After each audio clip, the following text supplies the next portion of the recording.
नमस्कार, आप देख रहे हैं जनता टीवी और मैं हूं आपके साथ मनीषा सिंह। बुलेटिन की शुरुआत ताबड़तोड़ खबरों के साथ।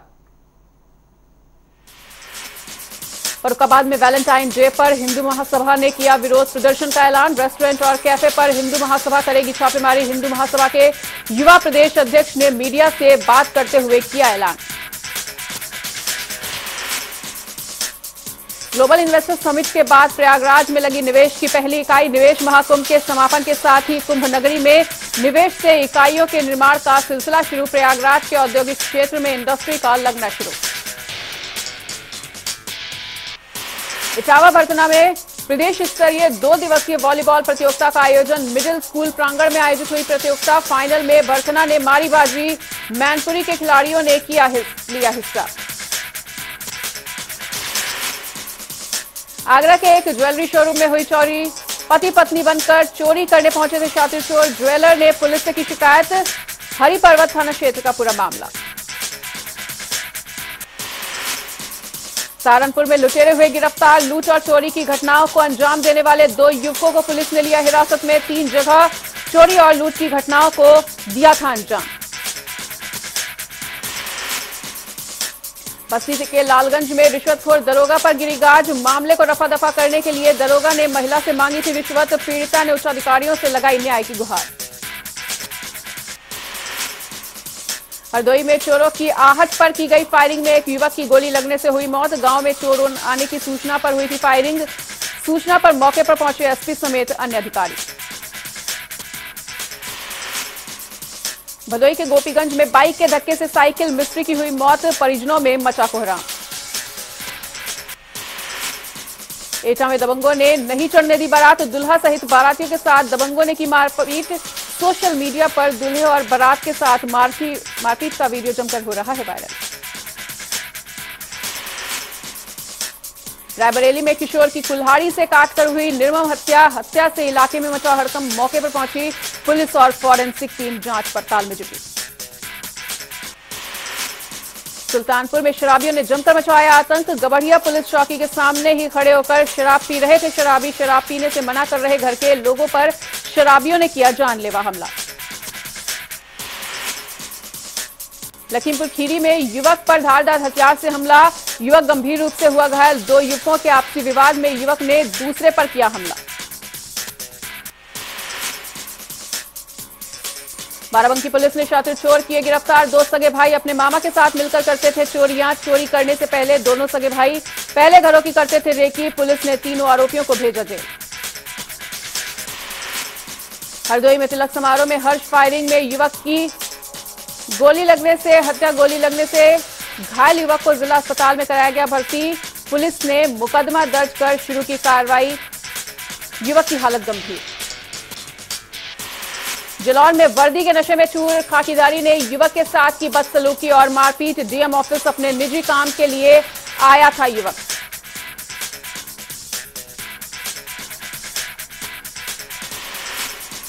हापुड़ के धौलाना थाने में लापरवाह सिपाही को नहीं है अफसरों का खौफ। ड्यूटी पर कंबल तानकर सोते सिपाही का वीडियो हुआ वायरल। प्रतापगढ़ में दबंग भूमाफियाओं ने जमीन पर कब्जे को लेकर किया हंगामा। पथराव के बीच असलहों का भी हुआ प्रदर्शन। चौकी इंचार्ज की तहरीर पर दर्ज हुआ मुकदमा। पुलिस ने 5 दबंगों को किया गिरफ्तार।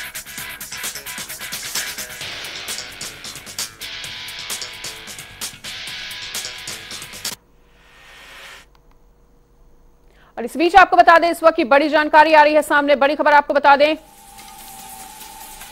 लखनऊ में G20 सम्मेलन की शुरुआत हो चुकी है। सेंट्रम होटल में हो रहा है G20 सम्मेलन। जी हां, इस वक्त की अहम जानकारी आपको बता रहे G20 के पहले सत्र की बैठक चल रही है। वहीं first digital economy working group की बैठक का आयोजन हो चुका है। सीएम योगी, मंत्री अश्विनी वैष्णव भी इस सम्मेलन में मौजूद हैं। लखनऊ में G20 सम्मेलन की शुरुआत हो चुकी है। कल आगरा में G20 सम्मेलन हुआ था, वहीं सेंट्रम होटल में लखनऊ के ये पूरा आयोजन हो रहा है। G20 के पहले सत्र की बैठक चल रही है। First digital economy working group की बैठक भी आयोजित की गई है। पुलिस प्रशासन ने इसके मद्देनजर खास इंतजाम भी किए हैं। तो G20 का पहला सत्र शुरू हो चुका है, जिसके मद्देनजर पुलिस प्रशासन पूरी तरह से सतर्क। G20 बैठक का पहला सत्र जारी है। लखनऊ में G20 की पहली बैठक आयोजित हो रही है। 20 देशों समेत भारत के 9 मित्र देश भी इसमें शामिल हैं। सीएम योगी G20 सत्र में शामिल हुए हैं। वहीं डिजिटल इकोनॉमी वर्किंग ग्रुप की बैठक है। केंद्रीय मंत्री अश्विनी वैष्णव भी मुख्यमंत्री योगी आदित्यनाथ के साथ इस बैठक में शामिल हैं। तो लखनऊ में G20 की पहली ये बैठक है। वहीं 13 से 15 फरवरी तक पूरा कार्यक्रम चलेगा। सेंट्रम होटल में आयोजित की गई है ये बैठक। 20 देशों समेत भारत के 9 मित्र देश इसमें शामिल है। केंद्रीय मंत्री अश्विनी वैष्णव भी इस दौरान मौजूद हैं। प्रदेश को G20 की सौगात मिली है। साइबर सिक्योरिटी और डिजिटल कुशलता पर मंथन चल रहा है। वहीं सेंट्रम होटल में हो रहा है ये पूरा कार्यक्रम। तो प्रदेश के कई शहरों में मेजबानी करेगा। 13 से 15 फरवरी तक चलेगा ये पूरा कार्यक्रम।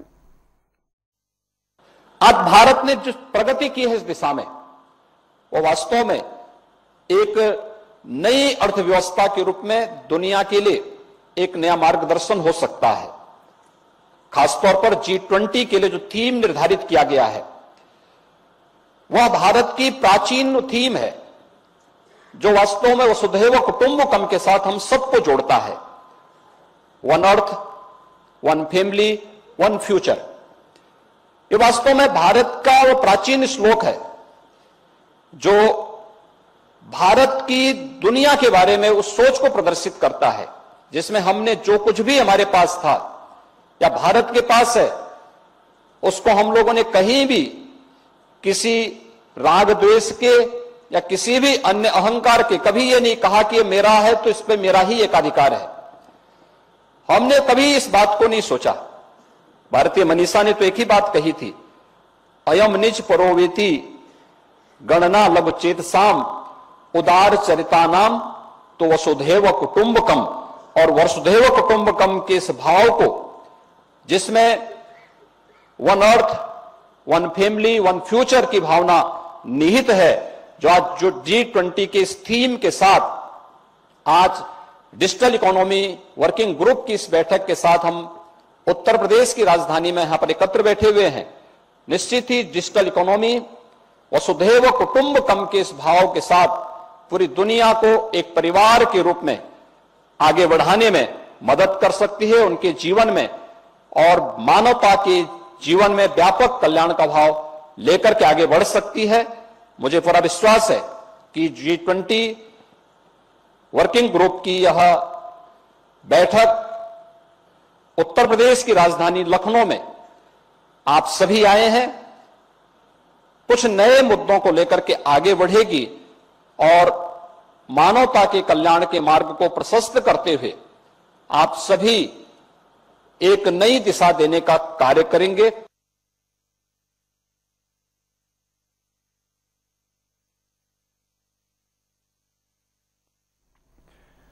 तो प्रदेश को G20 की सौगात मिली है। वहीं डिजिटल इकोनॉमी वर्किंग पर चर्चा चल रही है। साइबर सिक्योरिटी और डिजिटल कुशलता पर भी मंथन हो रहा है। प्रदेश के कई शहरों को मेजबानी का मौका दिया गया है। पुलिस प्रशासन ने इसके लिए खास इंतजाम किए हैं। लखनऊ में G20 का आयोजन इस वक्त देखा जा रहा है। 20 देशों समेत भारत के 9 मित्र देश भी इसमें शामिल है। 120 विदेशी प्रतिनिधियों के साथ G20 का आयोजन हो रहा है। डिजिटल इकोनॉमी वर्किंग ग्रुप की बैठक हो रही है। सीएम योगी के साथ ही केंद्रीय मंत्री अश्विनी वैष्णव भी इस बैठक में मौजूद हैं। पुलिस प्रशासन ने पूरे लखनऊ में चप्पे चप्पे पर नजर बनाकर रखी हुई है। 13 से 15 फरवरी तक ये पूरा आयोजन होना है। 20 देशों समेत भारत के 9 मित्र देश इसमें शामिल हो रहे हैं। 120 विदेशी प्रतिनिधियों के साथ G20 का पूरा ये आयोजन हो रहा है। डिजिटल इकोनॉमी पर भी चर्चा चल रही है। वहीं साइबर सिक्योरिटी और डिजिटल कुशलता पर मंथन हो रहा है। तो प्रदेश के कई शहरों को मेजबानी का मौका दिया जाएगा। वहीं फिलहाल अभी सेंट्रम होटल में ये पूरा कार्यक्रम आयोजित हो रहा है, जिसमें अभी हमने मुख्यमंत्री योगी आदित्यनाथ को भी सुना। वहीं मुख्यमंत्री योगी आदित्यनाथ के साथ केंद्रीय मंत्री अश्विनी वैष्णव भी मौजूद हैं।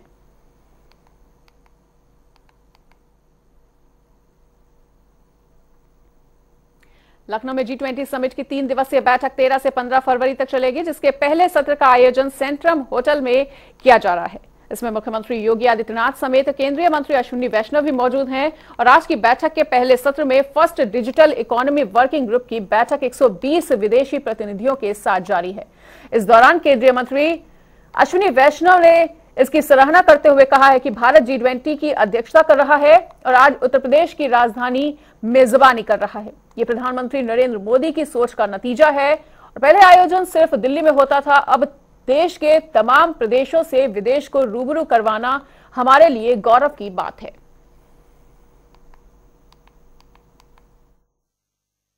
आज भारत ने जिस प्रगति की है इस दिशा में, वो वास्तव में एक नई अर्थव्यवस्था के रूप में दुनिया के लिए एक नया मार्गदर्शन हो सकता है।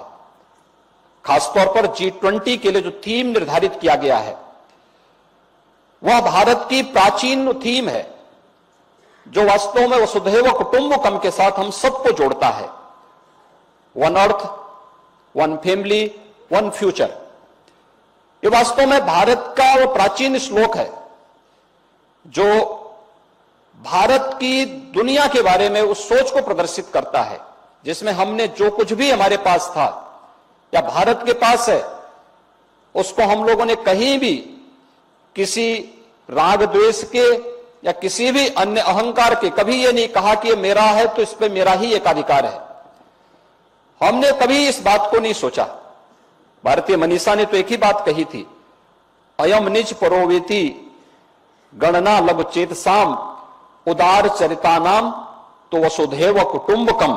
और वसुधैव कुटुंबकम के इस भाव को, जिसमें one earth, one family, one future की भावना निहित है, जो आज जो G20 के इस थीम के साथ आज डिजिटल इकोनॉमी वर्किंग ग्रुप की इस बैठक के साथ हम उत्तर प्रदेश की राजधानी में यहां पर एकत्र बैठे हुए हैं।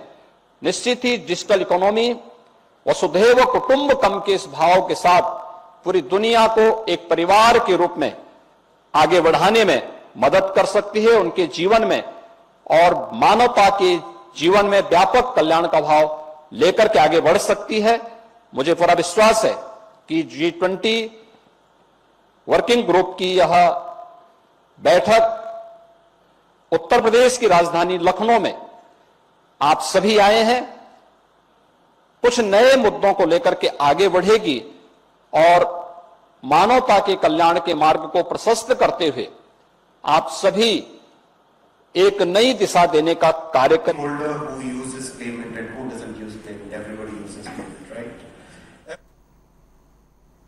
तो पहली बार भारत को G20 जैसे बड़े कार्यक्रम की अध्यक्षता मिली है और लखनऊ में फिलहाल इसका आयोजन चल रहा है। इसी बड़ी खबर पर अधिक जानकारी के लिए हमारे साथ जुड़ने जा रहे हैं TN मिश्रा। तो TN मिश्रा, जिस तरह से लखनऊ में ये पूरा आयोजन चल रहा है, क्या कुछ तस्वीरें निकलकर आ पा रही हैं सामने इस वक्त? जो आयोजन इस समय जो है योगी आदित्यनाथ ने सुबह इसका शुरू किया था और डिजिटल तकनीक पर जो है कार्यक्रम शुरू हुआ है। डिजिटल इकोनॉमी वर्किंग ग्रुप के जो है 3 सेमिनार आज की गई हैं और पहली सेमिनार जो है पूरी हुई है।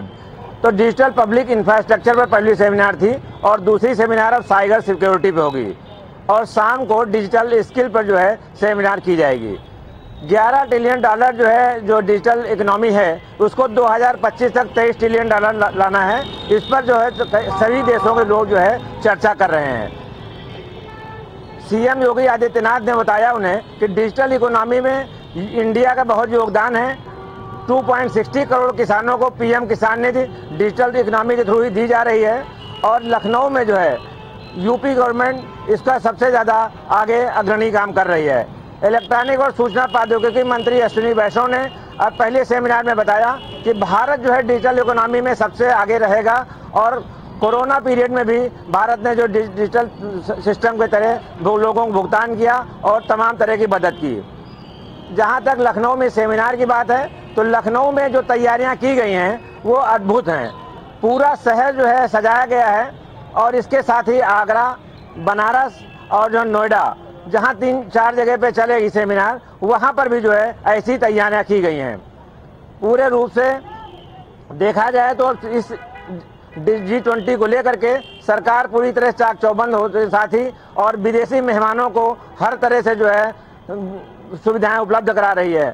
पूरे शहर को रंग रोगन करने के बाद और ग्रीनरी को बेहतर किया गया है। पूरे शहर से कई पार्क G20 के नाम पर किए गए हैं। जहाँ एक तालाब है G20 के नाम पर किया गया है। हाल ही में जो है ग्लोब पार्क था उसको G20 के नाम पर जो किया गया है। जो ग्लोब बंद था 20 साल से वो अब चालू किया गया है।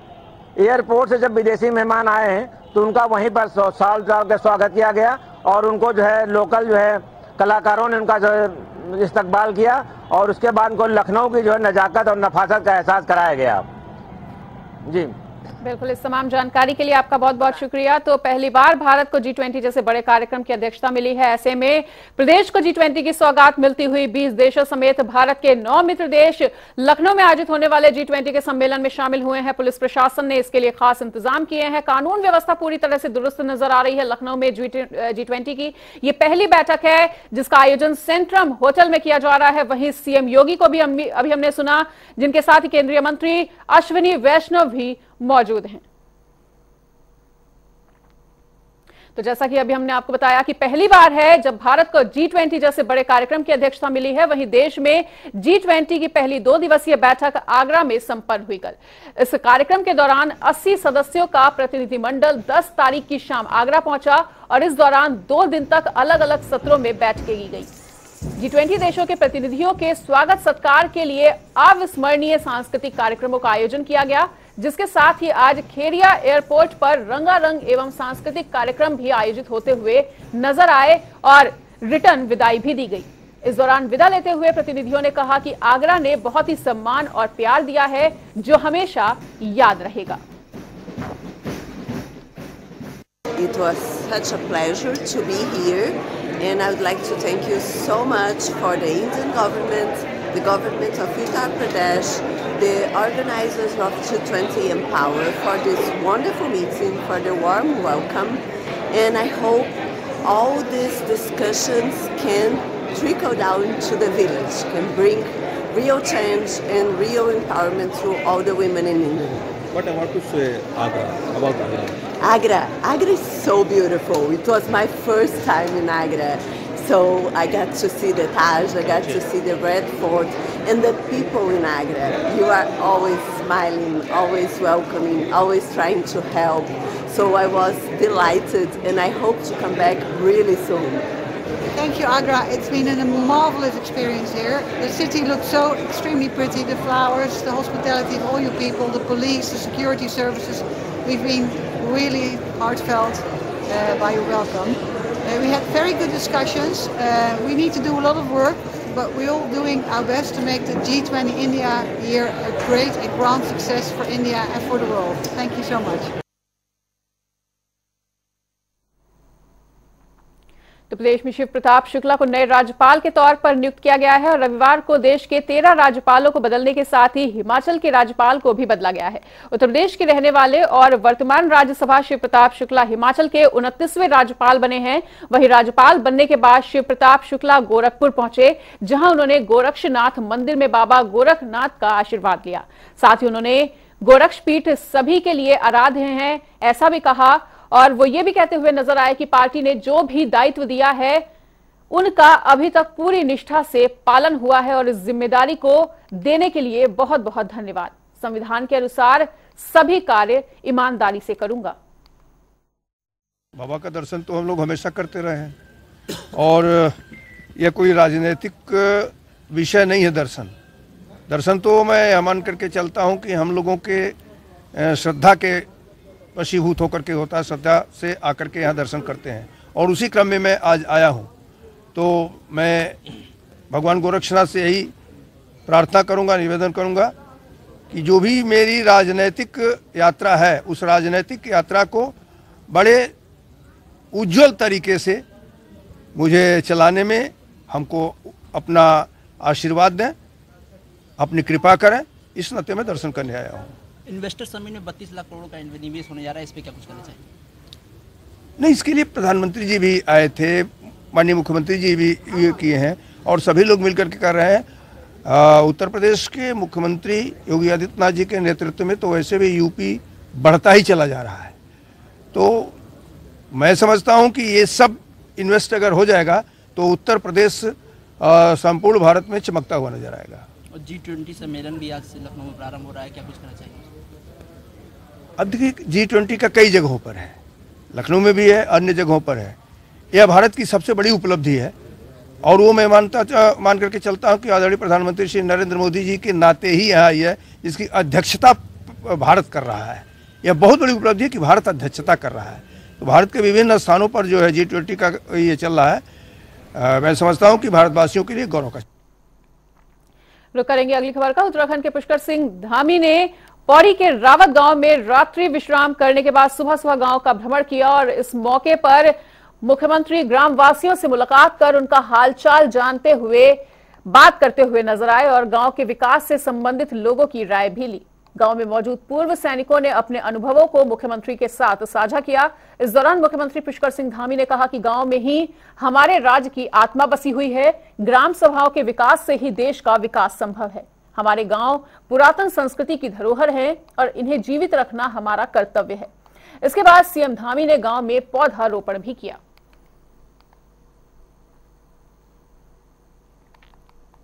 देहरादून में धरने पर बैठे छात्रों पर पुलिस द्वारा लाठीचार्ज किए जाने के बाद विपक्ष सरकार को घेरने का कार्य कर रहा है, तो वहीं सरकार और विधानसभा अध्यक्ष रितु खंडूरी द्वारा छात्रों के धरने में असामाजिक तत्वों के लोगों के शामिल होने की भी बात कही गई है। इसको लेकर पूर्व मुख्यमंत्री हरीश रावत और कांग्रेस नेता हरक सिंह रावत ने सरकार पर हमला बोला और हमला बोलते हुए कहा कि छात्रों के धरने को खत्म करने के लिए सोची समझी साजिश के तहत लाठीचार्ज किया गया है। और पूर्व मुख्यमंत्री हरीश रावत का कहना है कि छात्रों के आंदोलन में असामाजिक तत्व थे तो वो अखिल भारतीय विद्यार्थी परिषद के लोग थे। छात्रों के आंदोलन को खत्म करने के लिए भाजपा ने इस षड्यंत्र को रचा और पथराव करने वाले छात्र नहीं है बल्कि भाजपा के भेजे गए ही लोग थे और भाजपा ने ही पुलिस से कहा कि पत्थर चलाने वाले लोग आ रहे हैं। आप अगर वीडियो को देखें लाठीचार्ज कब हुआ, बहुत सारे वीडियो वायरल हुए, उन वीडियो को जूम करके आप देखें, 2 पुलिस वाले पत्थर उठा रहे हैं, एक वो पत्थर उठा के पीछे जाते हैं, एक सब इंस्पेक्टर एक लड़की को जोर से उसके पैरों में डंडा मारता है, उसके पैर में डंडा लगा, वो चीखती है, उसके बाद एक लड़के के घुटने में डंडा मारता है और फिर लाठीचार्ज हो जाता है। इस बीच वो 2 पुलिस वाले जो पत्थर उठा के ले जाते हैं वो पीछे से पुलिस पे पत्थर मारते हैं और तब पुलिस लाठीचार्ज करती है। लड़कियों के हाथ में पत्थर तब हैं जब लाठीचार्ज हो गया, बहुत बाद में शुरुआत किसने पत्थर डालने की है, ये सुनियोजित प्लानिंग। सामाजिक तत्व थे तो एबीवी के थे, विद्यार्थी परिषद के लोग थे। स्टूडेंट्स के मूवमेंट को तोड़ने के लिए भाजपा ने ये षड्यंत्र रचा और पथराव किया। पथराव करने वाले जो परीक्षारत और दूसरे नौजवान है वो नहीं है। अब उनको उनका मूवमेंट जब अपने लोग वहां पे और पुलिस से कहा तुम रिटेलिएट करना जैसे ही आएगा। उधर महाराष्ट्र के राज्यपाल भगत सिंह कोश्यारी ने अपने पद से इस्तीफा दे दिया है। वहीं भगत सिंह कोश्यारी का अपने पद से इस्तीफा देने के बाद उत्तराखंड में भी सियासी पारा हाई होता हुआ नजर आ सकता है। और आपको बताते चले कि कई बार भगत सिंह कोश्यारी अपने विवादित बयानों के कारण चर्चित रहे हैं। जहां भाजपा को सफाई देनी पड़ी है, वहीं इस्तीफे के बाद भाजपा कुछ भी कहने से बचती नजर आ रही है। उत्तराखंड भाजपा मीडिया प्रभारी मनवीर चौहान ने कहा कि भगत सिंह कोश्यारी हमारे वरिष्ठ नेता हैं जिनका समय समय पर हमें मार्गदर्शन मिलता रहा है और आगे भी उत्तराखंड को उनके मार्गदर्शन से लाभ मिलेगा।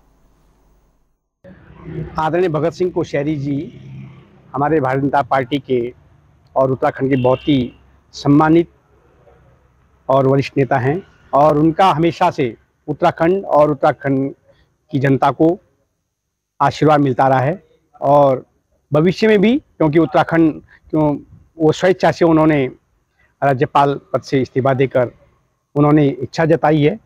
उनका हमें भारतीय जनता पार्टी के पूरे परिवार को मार्गदर्शन मिलता रहेगा, ऐसी हमको सबको उम्मीद है। ऐसा है कोश्यारी जी, ये उनका आंतरिक मामला है कि उन्होंने त्यागपत्र दिया, उनका त्यागपत्र स्वीकार हुआ, वो उत्तराखंड आए, या हम सिर्फ इतना चाहते हैं कि कोई भी आए उत्तराखंड, भारतीय जनता पार्टी किसी को भी अपना यहाँ मुख्यमंत्री नामित करे। हमें इतना मतलब है कि वो हमारे इन प्रश्नों का जवाब दे दे कि अंकिता भंडारी के साथ जो अन्याय हुआ उसमें वीआईपी कौन था। कोश्यारी जी आके जवाब दे दें। फिलहाल यहाँ पर रुकेंगे छोटे से ब्रेक के लिए। खबरों का सिलसिला लगातार जारी है, देखते रहिए जनता।